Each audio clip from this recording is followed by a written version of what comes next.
The 2000s gave way to some of the most bonkers and often hilarious video games of all time. Stop right there, or it gets... But what I have for you today, my friends, is without a doubt one of, if not the funniest video game ever made. Stick, you talk to Henry. Releasing in 2003 from the mind of Nick Brutti, of Earthworm Jim and Giant Citizen Kabuto fame, his next endeavor, Armed and Dangerous, would end up becoming a true cult classic indeed. And one that I'm sure, after the mountain of comments I've had suggesting this game, I can almost hear a number of you saying, Not the kind of person to say I told her so, but you know what? I told her so. I told her so. a game about the most unlikeliest of heroes, blasting their way to victory with the most ridiculous of firearms.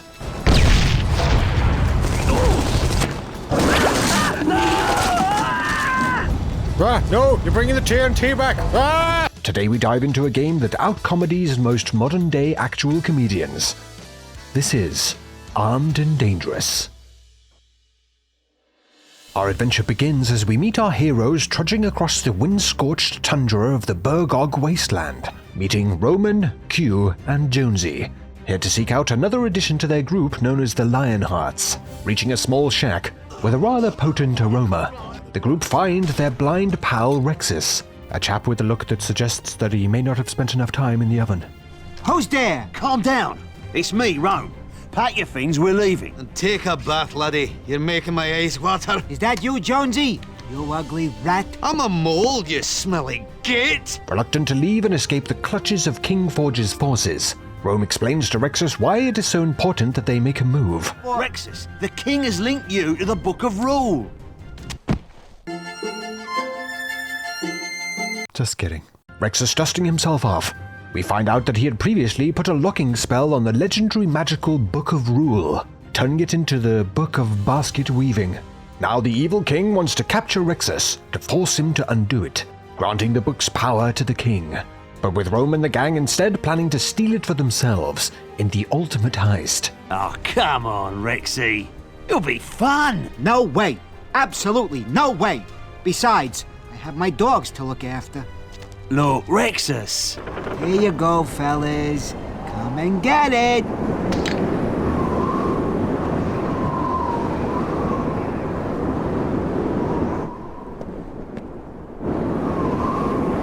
Best guide dogs I ever owned.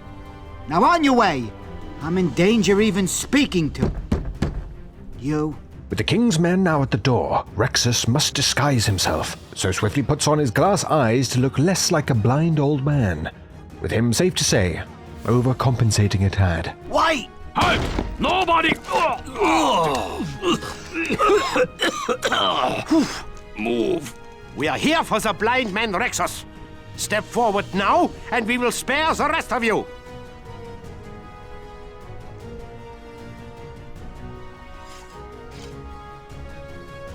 His eyes. There's something strange about them. Yes, the man's got brilliant vision. He's known as Eagle-Eyed Charlie back home. Old man! With Rexus's ridiculous glass eyes still creating suspicion, the king's men order Rexus to pick up some water from a nearby table to prove he is indeed not blind, which goes about as well as you would imagine.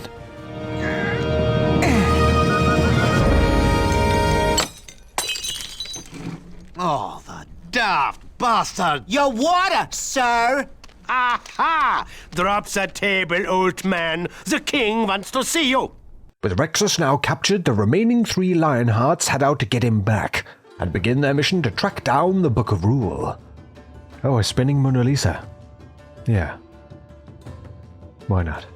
It's here we get our first look at Armed and Dangerous's gameplay. Very much like Giants previously, featuring third-person quasi-squad-based shooting, blasting our way through the ice caps and taking in the local environment. Oh, a penguin nature reserve. That's unexpectedly wholesome. You bastard! Smashing the crap out of the king's forces, while following what I can only assume is a Winston Churchill-themed GPS system. Oh, a pub. Every Englishman's checkpoint. And game over screen. With the game's pubs serving as checkpoints to stop off and grab some ammo, and often more of the game's bonkers weaponry. with this trip picking up the topsy-turvy bomb. That, well, the clue's in the name.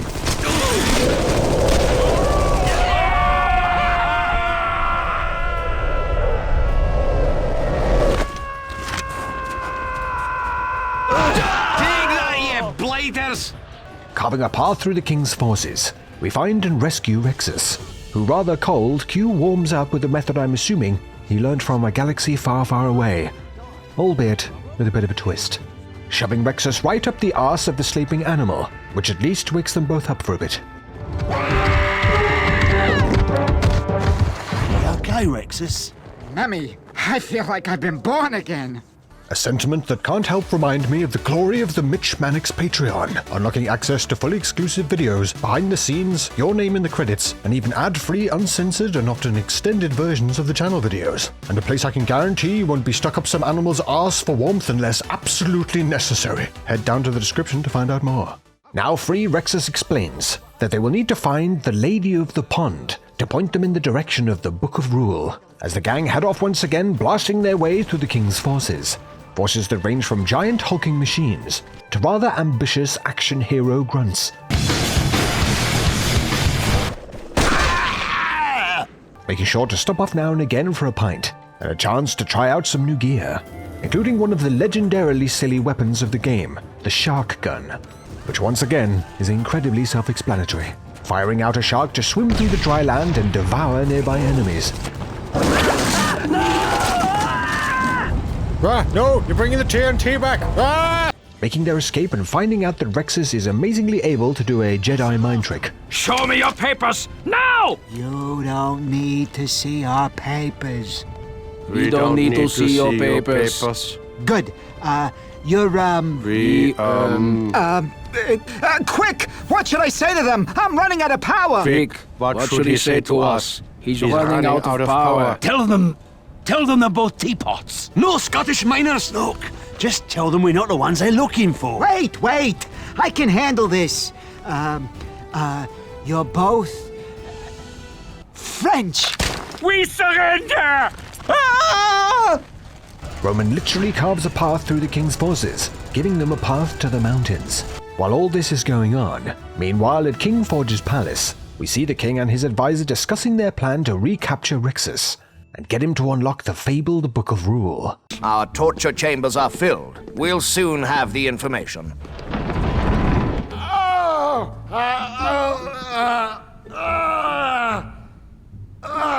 Okay, based on that sound, I'm not sure if that's a torture chamber or a wank pantry. I never tire of that sound. Has the peasant spoken yet?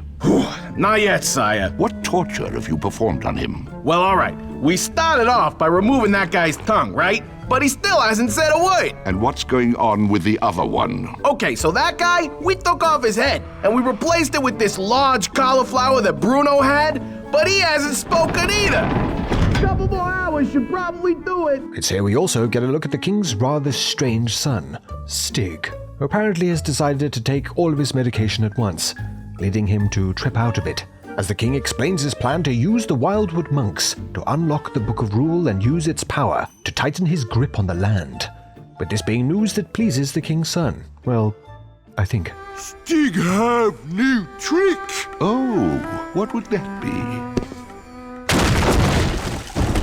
We'll continue this conversation later. Sire, we have tracked Rexus to the Midden Mountains. He won't get away now. Rejoining the Lionhearts, we find them in the mountains, searching for a way through the blocked mountain pass, a task that a local offers to help them with, in return for tracking down and saving this poor bloke's sacred lamb of Midden, after it was captured by the king's forces, with its capture by the king's forces clearly bothering him so. Just bring back the sacred lamb and remove this pall of depression we have all lived with for so long. Winker, sacred lamb of Midden. I haven't the foggiest, laddie. So with a plan to get through the mountain in place, the group head off to track down this sacred lamb of Midden, desperately attempting to notice anything sacred about some of the local animals. Oh my god. Well, I don't know about sacred, but Rome, can you find out if a possessed one counts? Crashing their way through the king's forces in the mountains, with unfortunately an odd spot of collateral damage. We really hurt those poor bastards. There's just some bloke in an armchair. Sorry, buddy. Sure enough, the gang finds this sacred lamb, looking more like a sacrificial lamb, decorated with a range of explosives that Jonesy hops to removing. Easy, fella. We'll have you out of there in no... Duck!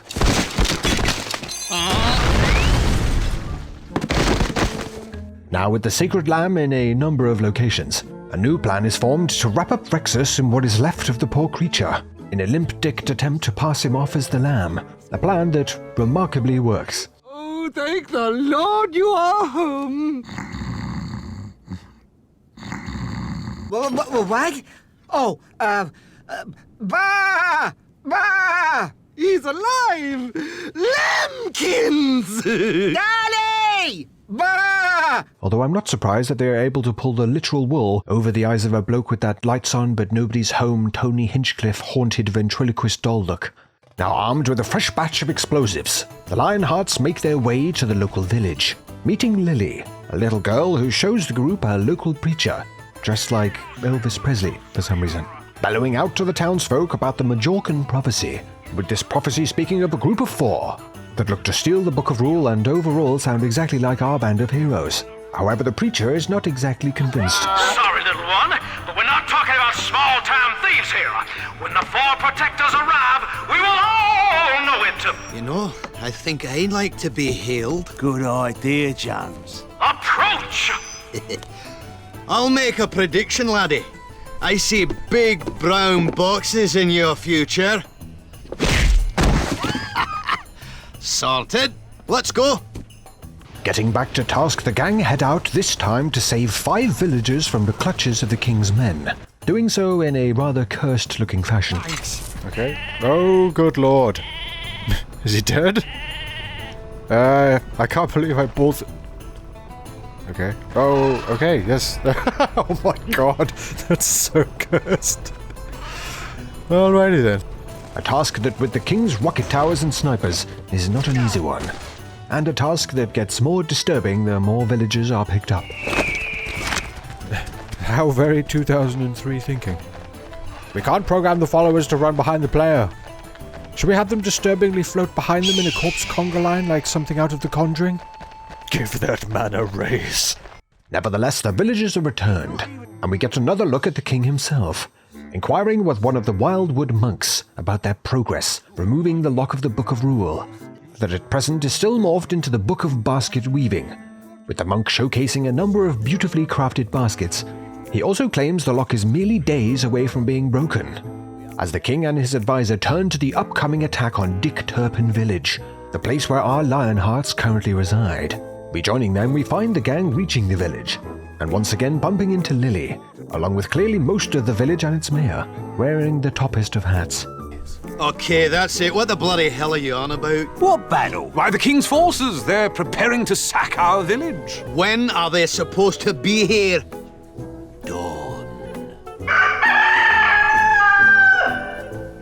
With the king's forces descending on the village, the Lionhearts will need all the help they can get, but unfortunately not exactly spoiled for choice when it comes to combatants amongst the villagers. What kind of defenses do you have? Well, we have Henry. Henry? My grandfather. He's the oldest soldier in the village.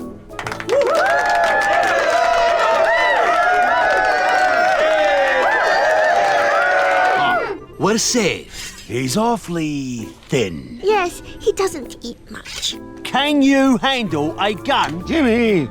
Oh, he's come and picked me up for a drive in the country. But I told Annie Ma, oh, no, Jimmy can't drive. He only 2-year-old. Oh, this.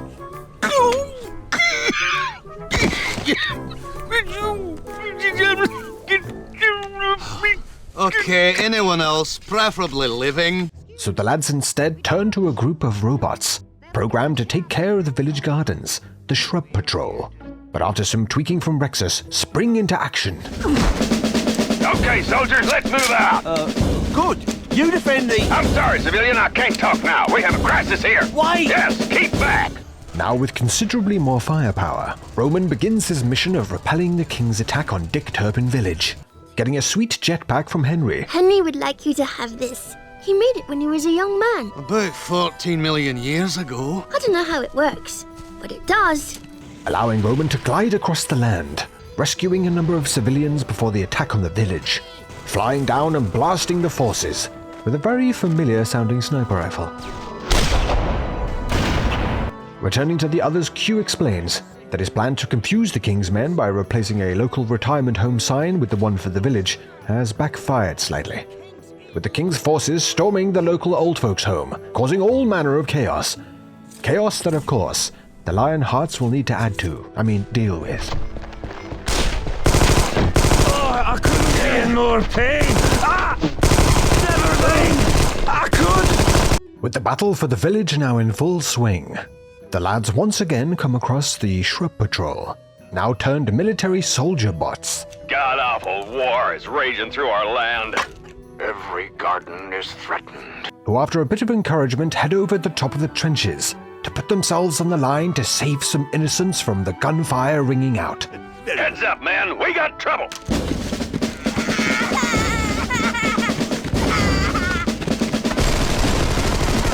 Hurry!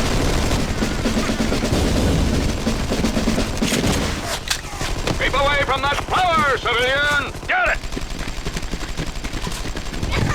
What the? Oh, bloody! Cover me!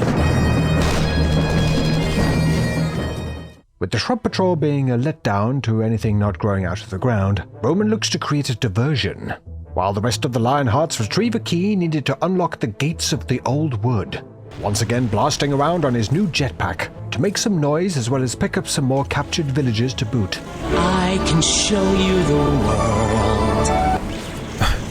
I can't get over how ridiculous the followers look. Oh my god, look at that face. Disturbing pixelation reminds me of the PS5 emulation of the original Resident Evil. Okay, Jill and I will stay in the hall in case of an emergency. Oh my god, look at Jill! Let's go.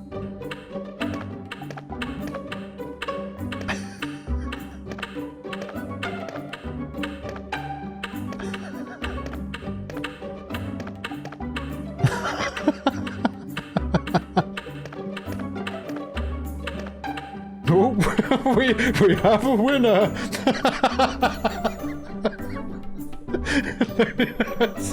It's beautiful! With this diversion working wonders, and the Lionhearts making their way to the Wildwood, the king is notified of this development and looks to put a stop to it, deciding to turn to none other than his intellectually challenged prince, who he orders to take a group of the king's army to put a stop to the Lionhearts, despite pushback from the king's advisor. However, the king is confident in his bonkers son's capabilities. Prince Stig, your army awaits. Go, my son. Go down there and lead them into battle. Now, the true power of... Use the stairs! Oh, dear. Rejoining the Lionhearts, we find them approaching the pond of the Lady of the Pond, with this lady's existence still not being something the whole gang is convinced of. What does that mean? When she's had her hair done after her gills have been waxed? Oh, this is pointless.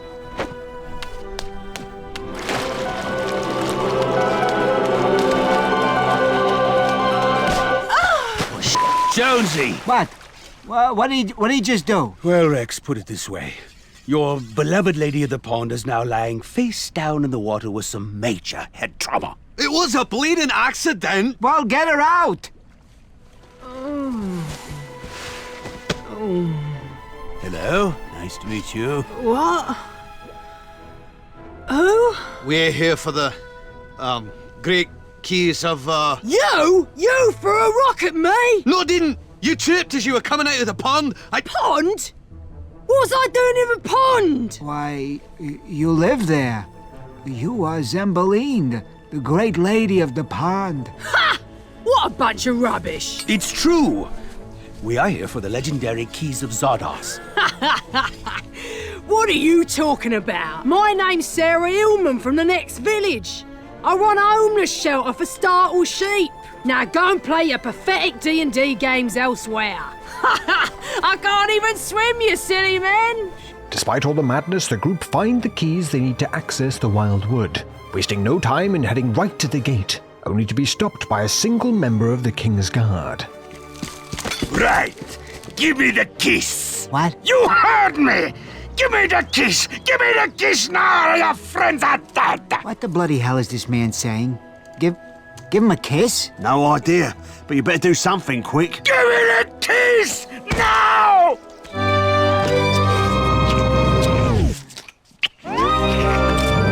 What the f*** are you doing? That's it. You're all dead. Hold it! Wait! Give me another chance. It's been a long time since I kissed a man. I can do better! Kiss! You moron! I said give me the kiss! Sorry, our mistake. Now finally in the Wild Woods, the next step is to fight through the King's forces to the Wildwood Abbey. There's one of these little guys left. He doesn't know what to do. Getting another chance to mess around a bit with the shark launcher, as well as of course save yet another batch of villagers being held captive. Bring out your dead. Bring out your dead. With the villagers themselves, I feel, starting to take the piss a tad. Go home! Hold on, what? You live right there. You're a top. You lazy bastard.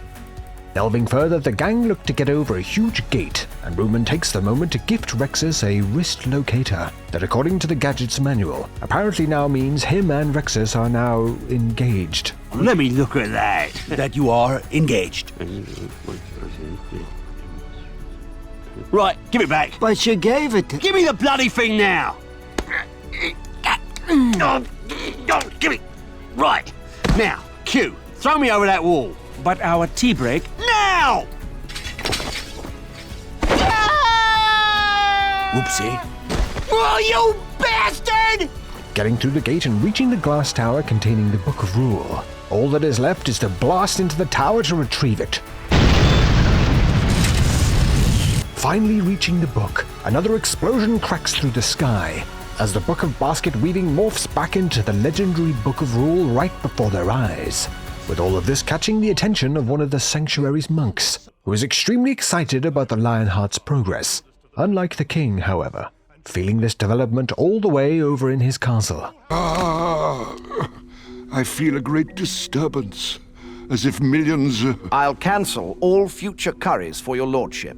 No, they have unlocked the book. I can feel it. Our hope now rests with my son, Prince Stig, heir to all my Lola. The Wildwood Abbey, sire. We have word that the enemy is already inside. Oh, yes, and the army very big and close to Stig. Maybe we attack now? Maybe not, sire. I believe that the army you're currently observing is your own.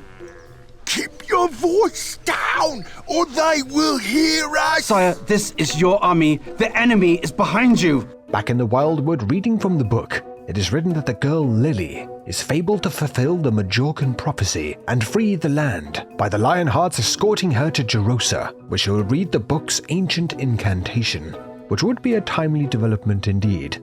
As the monk reveals, the king is planning to turn the land into a Prince Stig amusement park of torture, while enslaving the land's inhabitants to work there. It's got 3 legs and like 15 T-rims. It's totally... disgusting. How could they? You know your quest. Fulfilling the Majorcan prophecy is our only hope. You must leave now, for you are in great danger here. You okay? Quick, you must leave! The king's soldiers are here! Yeah, we can see that. Are you sure you're feeling all right? This way, there is a back entrance. Go now and find the one they call Lily. Now with a prophecy to fulfill and a land to save from a cursed amusement park, the group head out once more, battling back the forces sent by the king being led by the bungling Prince Stig. A battle that does not need to be fought for long before the group come across the chap himself. It's a trap! It's Prince Stig! No! It is! You need some help, laddie? Stig have you covered. Don't move. I'll get his gun.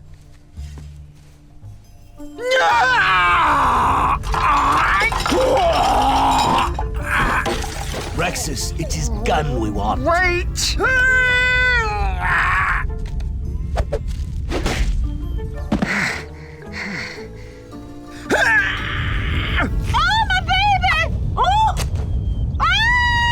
That'll do, Rex. That'll do. Stig, quick! Throw me your gun and put your hands in the air. Oh, damn it! All this tricking book. What are you doing here? Stig, waiting. Waiting for what? Them. Ah!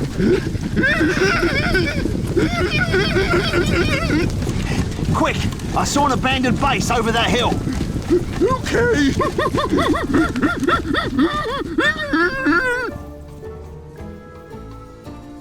What do you mean, kidnapped?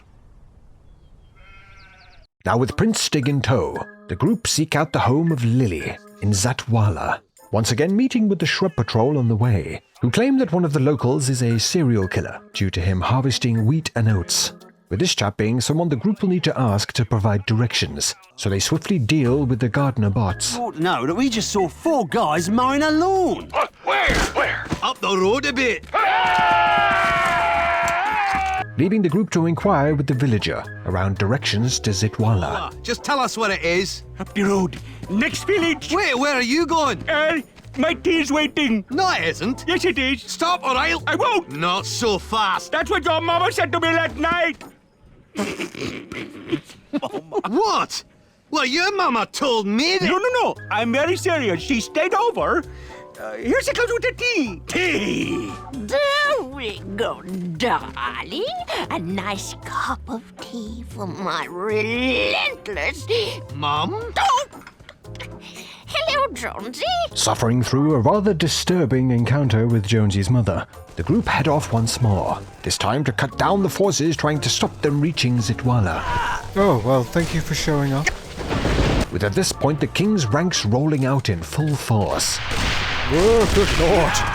I'm going to need more tea to deal with that.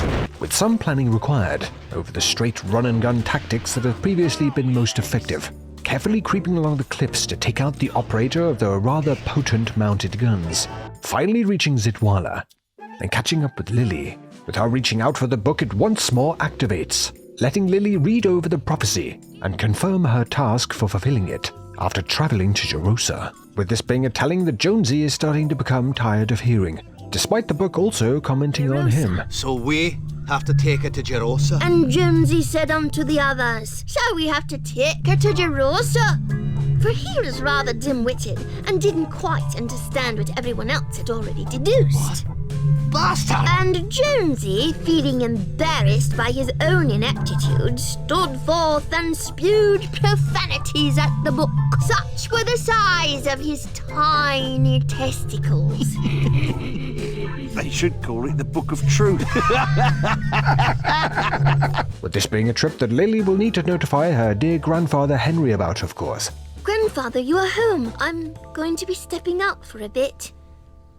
Please don't wait up. Big birds in the sky! Big birds! Blackbirds swooping down! Oh, Jimmy will be scared! Hey! Oh, and he started early. Oh, the birds coming! Look out in the sky! They come! Wait, he's right. Sort of. Zeppelins! The village is under attack! Shrub Patrol! Guard this girl with all your... Hey, sorry, we don't protect humans. Her name's Lily, and she's a big fan of flowers. We will guard her with our lives. Stig, you talk to Henry. With the king's forces once again descending on the Lionhearts, they jump to protect the town from certain destruction, jumping on some nearby gun emplacements to cut down the forces at the source, smashing down the approaching Zeppelins. A tactic that works a little too well.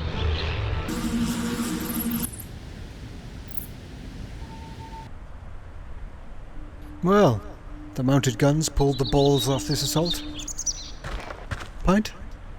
Beating back the forces, the gang return to discuss their next move. Hi there, Henry. Not tonight, Gene. I've already had one. Rome! Returning to the group, the monk explains that Rome, shockingly, is actually the son of the land's true king and queen, murdered by Forge when Rome was only a baby, to allow the false King Forge to take command of the kingdom, with this all being quite a load for him to take in. It's a lot to take in. Come on, Rome. Let's go and have a cup of tea. Reeling from this, the group then check in with Lily, finding everyone but her. What the hell is that? Lily make disguise. You fool. Where is she? Dendrobius in Canlo! Never thought we'd see one in our lifetime. Where's Lily? Kidnapped! Yeah, nice job, laddies. They would have taken her to King Forge. She is in terrible danger. If they've done anything to her. No. With the group reminiscing on the poor innocent girl, we are treated to a collection of clearly recent memories from each of them, of her frolicking around. Except of course for Stig, whose memories descend into absolute insanity.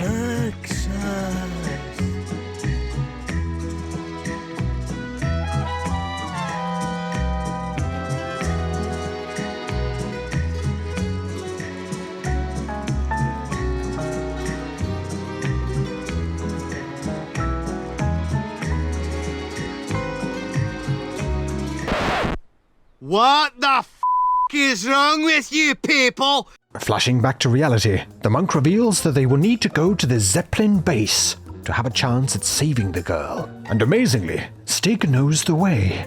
Stig know where Zeppelin base is. Over that mountain. Then head west. Are you sure? Can you show us the way, Stig? Yes. Stig, that's a painting. Please, Lord, just one. Just one! Stand down, civilian! What? I can't believe you're sticking up for a moron like him. He qualifies as a vegetable and will be protected as such. He's done. Right, now let's find that Lily girl.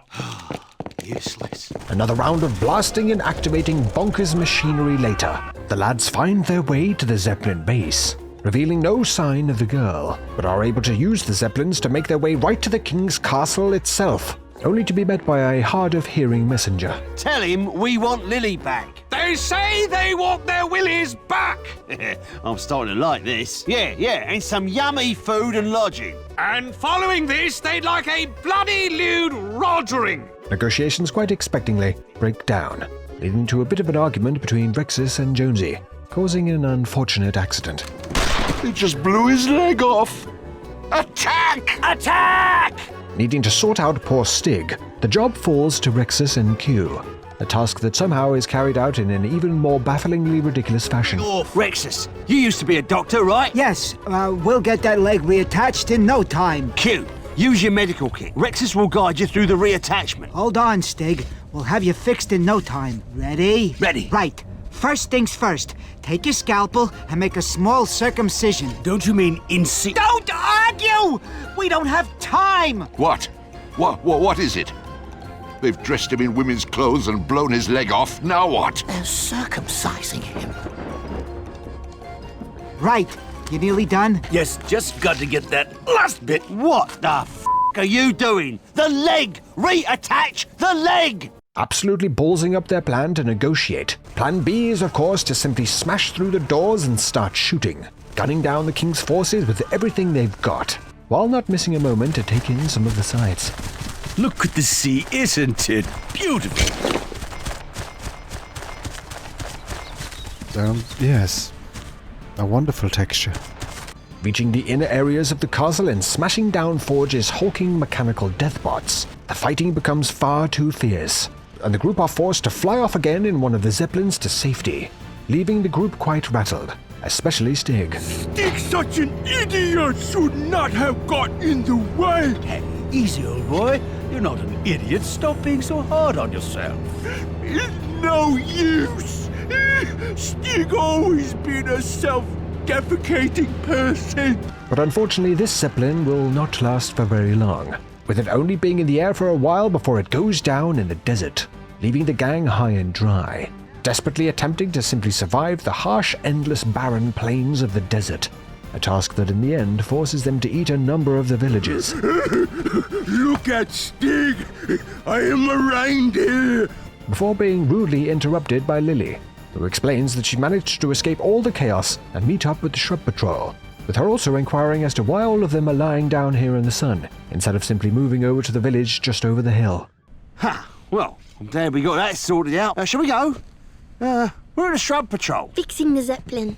Oh, here they are. Zeppelin is all fixed and ready to go, ma'am. Oh, no. Look, Lily, I know you're trying to help, but dressing people as women isn't necessary. I was only trying to do my part.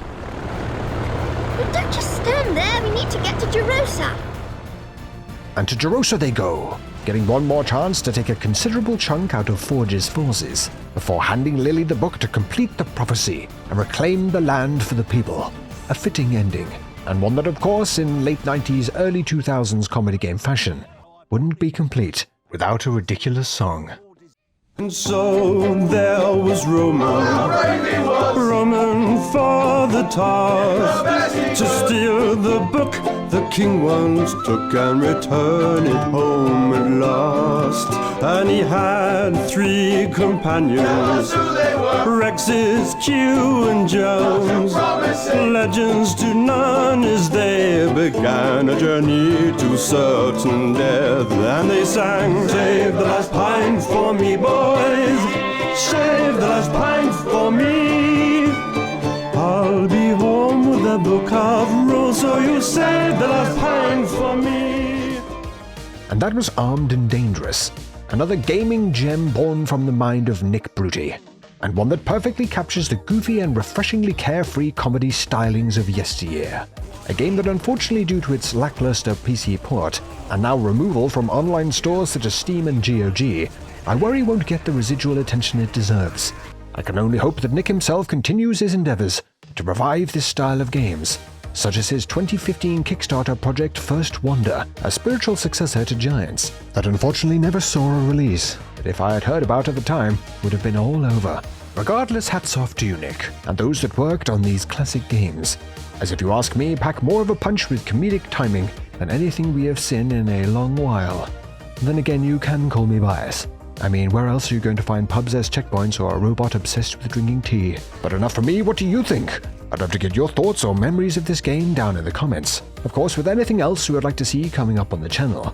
If it's another dive into a weird and wonderful world you are after, I'm sure you'll enjoy the whole playlist of them coming up in just a few moments. And make sure to subscribe so you don't miss out on the juicy new stuff coming out. Head down to the description if you fancy getting access to a whole host of exclusive videos, behind the scenes, and of course ad-free, uncensored, and often extended versions of the channel videos. Hit the Patreon link in the description to find out more. Please drop the video a like if it was to your liking. Thanks again, and I'll see you in the next one.